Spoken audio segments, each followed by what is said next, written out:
Don't forget to subscribe and leave a comment on this video saying I subscribed. Let's get into it.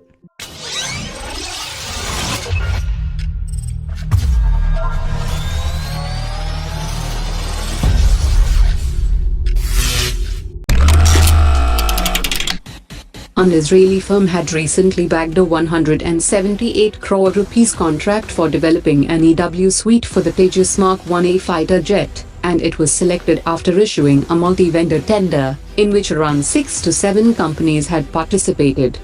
The officials have said that the selection through a comprehensive process has helped in bringing down the cost of the system.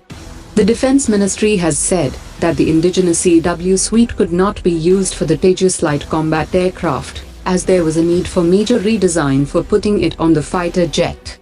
The DRDO and the Aeronautical Development Agency carried out a test to find out whether the Indigenous EW suite could be used without modification on the Tejas aircraft, but the results found out that it was not feasible. According to latest reports, a total of 20 Tejas light combat aircraft in initial operational clearance configuration are to be delivered to Indian Air Force, and the delivery is expected to be completed by March 2019. This will be followed by production of 20 fighter jets in final operational clearance configuration, and the delivery of these fighter jets is likely to be completed by 2022.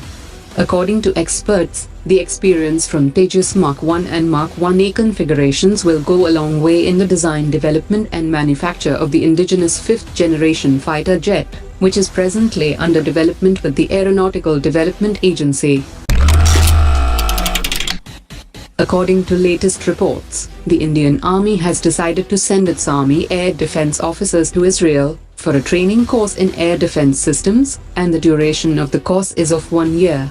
The selected officers will be trained on medium-range surface-to-air systems, and after the completion of the training, these officers will train other soldiers and will command new air defense units in the army. According to latest reports, Russia has tested its new hypersonic system Zircon, and it has achieved a top speed of Mach 8, that is around 3 km per second. The latest test has proved that Russia is capable of achieving sustained flight of the system, which is a difficult goal in hypersonic flight research. India and Russia are both signatories of the MTCR, and the systems built by either countries would have no such range limitation. The Indian Navy chief has said that as long as Navy's capability induction plans fructify, the Indian Navy will continue to have an advantage over Chinese Navy in carrier capability. He also said that the construction of INS Vikrant has entered into the trial phase, with commencement of machinery trials from mid-2018, and the sea trials are expected to commence by early 2020. He also added that the capability assessment for building the INS Vishal has been undertaken, and the matter is under deliberation at the Defense Ministry for record of acceptance of necessity. According to latest reports, James Fisher Defence has successfully delivered the second submarine rescue systems to the Indian Navy. The second system has been delivered only 8 months after the delivery of the first system. The Indian Navy has already inducted its first rescue vehicle into the service, and it has now joined the Select League of Nations, with the capability to search, locate and provide rescue to submarines in distress. The International Monetary Fund has asked Pakistan to ensure primary surplus on budget deficit, in order to move ahead with the bailout program, leaving it with the hard choice of either slashing down its defense or development expenditure.